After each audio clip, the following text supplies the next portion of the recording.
Hi everyone, स्वागत है आप सभी का मेरे यूट्यूब चैनल ज्योति दुबे जीएस क्लासेस में। तो हम लोगों ने एनसीईआरटी सीरीज़ ये स्टार्ट किया हुआ था। ठीक है, इसके पहले हम लोगों ने चैप्टर 1 पढ़ चुका है और चैप्टर 2 में अक्षांश, ठीक है, अक्षांश इसको पढ़ चुके हैं। पार्ट 2 बचा हुआ है, मतलब देशांतर। देशांतर पढ़ना बाकी है। तो इस वीडियो में हम देशांतर के बारे में पढ़ेंगे। अगर आप चैनल पर नए हैं तो प्लीज़ चैनल को सब्सक्राइब कर लें। वीडियो अच्छी लगे तो लाइक और शेयर कर दें, ठीक है। और वीडियो को प्लीज़ पूरा देखा करें और एक लाइक ज़रूर दे दिया करें, ठीक है, जिससे कोई मोटिवेट हो सके। और ये क्लास 6 की बुक है, ठीक। आप देखना चाहें हमारा आवाज़। चलिए स्टार्ट करते हैं। प्लीज़ आप वीडियो को लाइक कर दिया करें, ठीक है। चलिए, देशांतर किसी स्थान की स्थिति को बताने के लिए उस स्थान के अक्षांश के अतिरिक्त कुछ और जानकारियाँ की आवश्यकता होती है, ठीक। आप देख सकते हैं प्रशांत महासागर में स्थित टोंगा द्वीप एवं हिंद महासागर में स्थित मॉरिशस द्वीप एक ही अक्षांश 20 डिग्री दक्षिण पर स्थित है, ठीक है। और ये बुक मैंने पहले से पढ़ रखी है, ठीक, क्योंकि एक बार में एनसीईआरटी को पढ़ना और समझना दोनों नहीं हो सकता। एनसीईआरटी से एक एक लाइन से प्रश्न बनता है। जैसे कि आप ये देख सकते हैं, ये प्रश्न बन सकता है प्रशांत महासागर में स्थित टोंगा द्वीप एवं हिंद महासागर में स्थित मॉरिशस द्वीप एक ही अक्षांश पर है, ठीक, पर स्थिति अलग है, पर स्थित है। उनकी सही स्थिति जानने के लिए यह पता करना होगा कि उत्तर ध्रुव को दक्षिण ध्रुव से जोड़ने वाली संदर्भ रेखा से पूर्व या पश्चिम की ओर इन स्थानों की दूरी कितनी है, ठीक है। आगे बढ़ते हैं। तथा उनके बीच की दूरी को देशांतरों के अंशों में मापा जाता है। प्रत्येक अंश को मिनट में तथा मिनट को सेकंड में विभाजित किया जाता है। यह अर्धवृत्त तथा उनके बीच की दूरी ध्रुवों की ओर बढ़ने पर घटती है और ध्रुवों पर शून्य हो जाती है, ठीक, जैसा कि हम लोगों ने भी अक्षांश में पढ़ रखा है, जहाँ सभी देशांतरी यामानोत्तर आपस में मिलती है, ठीक। अक्षांश, जो अक्षांश रेखाएं समानांतर रेखाएं में उन्हें कहते हैं। से भिन्न सभी देशांतरी यामानोत्तरों, यहाँ अक्षांश रेखाएं होते हैं, यहाँ देशांतरी यामानोत्तर की लंबाई समान होती है, इसलिए इन्हें सिर्फ मुख्य संख्या में व्यक्त करना कठिन था।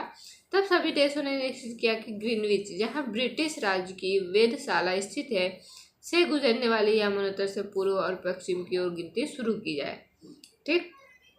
इस यामानोत्तर को प्रमुख यामानोत्तर कहते हैं, ठीक, जिसका मान 0 डिग्री देशांतर है। उसमें 0 डिग्री अक्षांश था, इसमें क्या है 0 डिग्री देशांतर।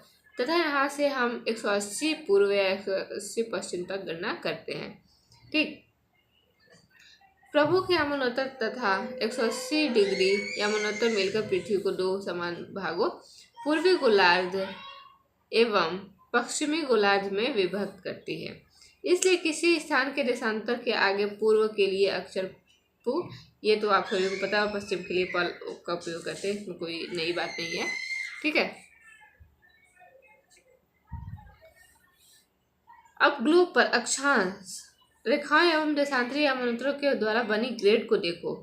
मतलब ये बोल रहा है कि इसको देखो, ठीक है। ये अक्षांश है, ये जो ऐसे रेखा है, ठीक, ये अक्षांश है। और ये देशांतर जो ऊपर से नीचे की ओर जाती है, ये सब क्या है, ये सब देशांतर रेखाएं हैं, ठीक। अगर आपको किसी स्थान के अक्षांश एवं देशांतर की सही जानकारी हो तो ग्लोब पर आप उस स्थान का पता आसानी से लगा सकते हैं। जैसे जो दो रेखाएं मिलती है ना, इसी से हम पता लगाते हैं, ये रेखा और ये रेखा, ठीक। तो ऐसे हम स्थिति का पता लगाते हैं। आइए देखते हैं आगे क्या कह रहा है। उदाहरण के लिए असम में धुबरी 26 डिग्री उत्तर, ठीक, अक्षांश एवं 90 डिग्री पूर्व देशांतर पर स्थित है। अब उस बिंदु को देखें जहाँ ये दोनों रेखाएं एक दूसरे को काटती है, ये बिंदु धुबरी की सही स्थिति होगा, ठीक। ये हमको कह रहा है कि जो असम में धुबरी है वो 26 डिग्री उत्तर, 26 अब कहाँ होगा, ठीक, अक्षांश में देखना है तो 30 यहाँ है, ये 0 डिग्री है, ठीक है। यह 26 डिग्री इधर के आसपास होगा, आप मान सकते हैं। और क्या 90 डिग्री देशांतर, ठीक 60 डिग्री तक ही दिया है, ऐसे आप मतलब मान सकते हैं। ठीक, कहीं होगा 90 देख नहीं रहा, 30 डिग्री है, 60 डिग्री इसके पीछे होगा। ठीक है, आप वैसे गणना कर सकते हैं, इसे समझाने के लिए। और हाँ, ये बहुत बार पूछा जाता है एग्जाम में, कुल देशांतर कितनी है?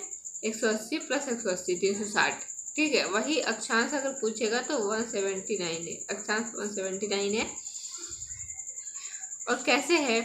क्योंकि जो बिंदु है इसको नहीं काउंट किया जाता है। वैसे तो अक्षांश जो है वो पूरे हैं 181, ये 0 डिग्री और 90 ऊपर 90 नीचे, 90 180 हो जाएगा और 0 1 181। लेकिन ये दोनों बिंदुओं को नहीं मिलाते हैं, ठीक है, क्योंकि बिंदु में काउंट किया जाता है, दक्षिणी ध्रुव और एक उत्तरी ध्रुव। ठीक है, उत्तरी ध्रुव और दक्षिणी ध्रुव। तो आपसे पूछेगा तो आप बताएंगे 179। रेखा पूछेगा तो 179 और कुल अक्षांश पूछेगा तो 181। ठीक है, आगे बढ़ते हैं। देशांतर का समय को मापने का सबसे अच्छा साधन है पृथ्वी, चंद्रमा एवं ग्रहों की गति। सूर्योदय एवं सूर्यास्त प्रतिदिन होता है, अतः स्वाभाविक ही है कि यह पूरे विश्व में समय निर्धारण का सबसे अच्छा साधन है। स्थानीय समय का अनुमान सूर्य के द्वारा बनने वाली परछाई से लगाया जा सकता है, जो दोपहर में सबसे छोटी एवं सूर्योदय का सूर्यास्त के समय सबसे लंबी होती है। ठीक है, ग्रीनविच पर स्थित प्रमुख यमुनोत्तर पर सूर्य जिस समय आकाश के सबसे ऊंचे बिंदु पर होगा, उस समय यमुनोत्तर पर स्थित सभी स्थानों पर दोपहर होगी। ठीक है, ये सब तो कुछ नहीं है, ये देखते हैं। आपको पढ़ना तो आप पढ़ सकते हैं, चूंकि पृथ्वी पश्चिम से पूर्व की ओर चक्कर लगाती है, अतः वे स्थान जो ग्रीनविच के पूर्व में है उनका समय ग्रीनिच समय से आगे होगा तथा जो पश्चिम में है उनका समय पीछे होगा। ठीक, ये आप लोग कर सकते हैं।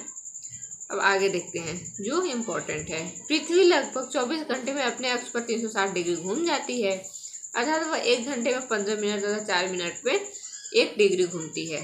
ठीक है, अगर 4 मिनट में पूछेगा तो 1 डिग्री, या फिर पूछेगा कि 1 डिग्री कितने मिनट में घूमती है तो 4 मिनट में, और 15 मिनट घूमती है 1 घंटे में। ठीक, ये आप सबको याद करके रखना पड़ेगा, क्योंकि बहुत सारे बच्चे याद ही कर लीजिए क्या ही। वैसे तो ये वैसे लगाते हैं कि 1 आवर है उसमें 360 मतलब होते हैं, फिर 24 से डिवाइड किया, ऐसे निकाला जाता है, लेकिन क्या ही मतलब है, बच्चे भूल जाते हैं। ठीक, तो मैं खुद भूल गई थी सीटेट में, है ना, तो गड़बड़ हो ही जाता है। ठीक, तो इससे अच्छा है कि अब याद ही कर लेते हैं। इस प्रकार जब ग्रीनिच में दोपहर के 12 बजते हैं, तब ग्रीनिच से 15 डिग्री पूर्व में समय होगा 15 × 4 मतलब 60 मिनट, अर्थात ग्रीनिच के समय से 1 घंटा आगे, अर्थात वहाँ दोपहर का 1 बजा होगा। लेकिन ग्रीनिच से 15 डिग्री पश्चिम का समय ग्रीनिच समय से 1 घंटा पीछे होगा, यानी वहाँ सुबह के 11 बजे होंगे। इसी प्रकार ग्रीनिच पर दोपहर के 12, ग्रीनिच लिखा है, ग्रीनविच भी बोल सकते हैं, कहीं ग्रीनविच लिखा रहता है, दोपहर के 12 बजे होंगे, उस समय 180 डिग्री पर मध्य रात्रि होगी। ठीक,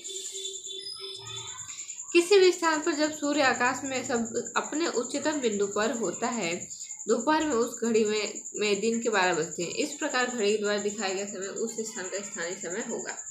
ठीक है, हम मानक समय क्यों मापते हैं? ठीक, अलग अलग यमुनोत्तर पर स्थित स्थानों में अंतर। यहाँ बस इतना ही है, लास्ट टॉपिक है। ठीक है, होता है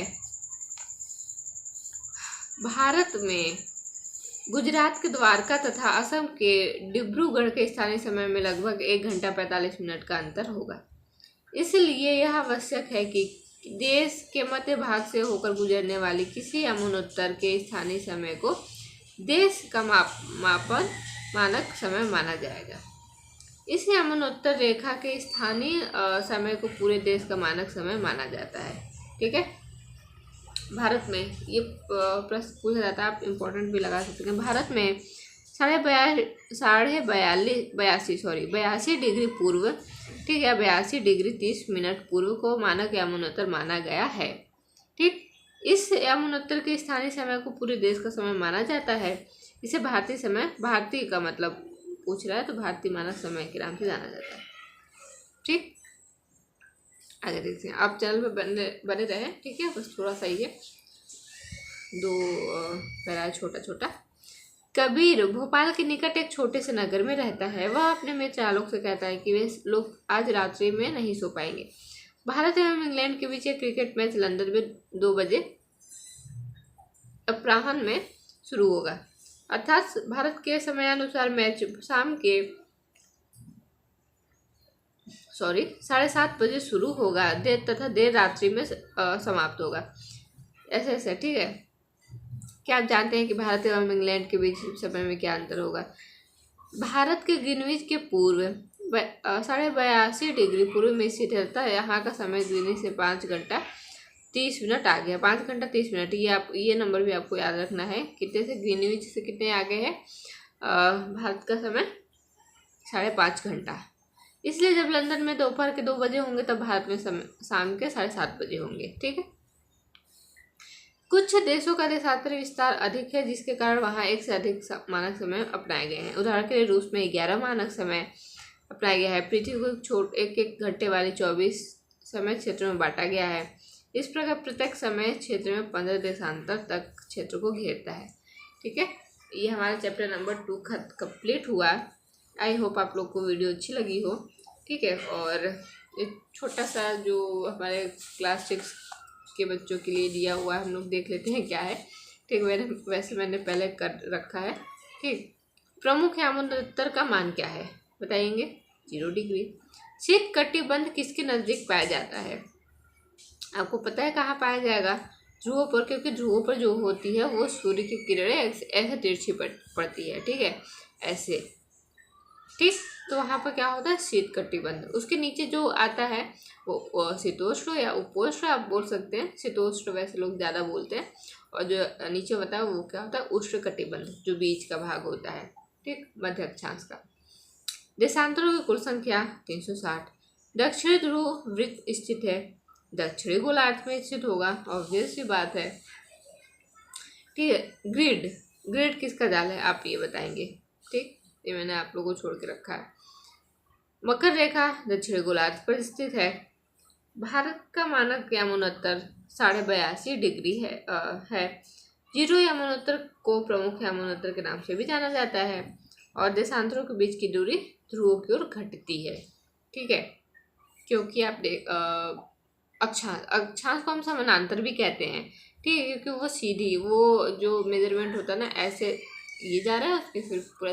लेकिन देशांतर क्या होता है ना, ऐसे बॉल की तरह, ऊपर पतला नीचे ऐसे चौड़ा। ठीक है, देशांतरों के बीच की दूरी घटती है। ठीक है, उत्तर ध्रुव वृत्त जो है वो उत्तरी गोलार्ध में स्थित होगा। तो हमारा ये कंप्लीट होता है, और हम आगे पढ़ेंगे चैप्टर 3 नेक्स्ट वीडियो में।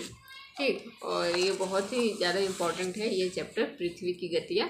इसे प्रश्न मतलब भर के आते हैं, जैसे घूर्णन क्या है, परिक्रमण क्या है, 66.5 डिग्री जो है कोण कहाँ बनता है। ठीक है, तो ये वीडियो आप लोग के लिए बहुत ही अच्छी होने वाली है। तो आप प्लीज़ ज़्यादा से ज़्यादा और चैनल को सब्सक्राइब कर ले। ठीक है, और बेल आइकन को प्रेस कर ले, जिससे आपको नोटिफिकेशन सबसे पहले मिल सके। तो मिलते हैं नेक्स्ट वीडियो में। तक लिए आपको वीडियो अच्छी लगे तो प्लीज़ लाइक और शेयर कर दें, और चैनल को सब्सक्राइब कर दें। Thank you.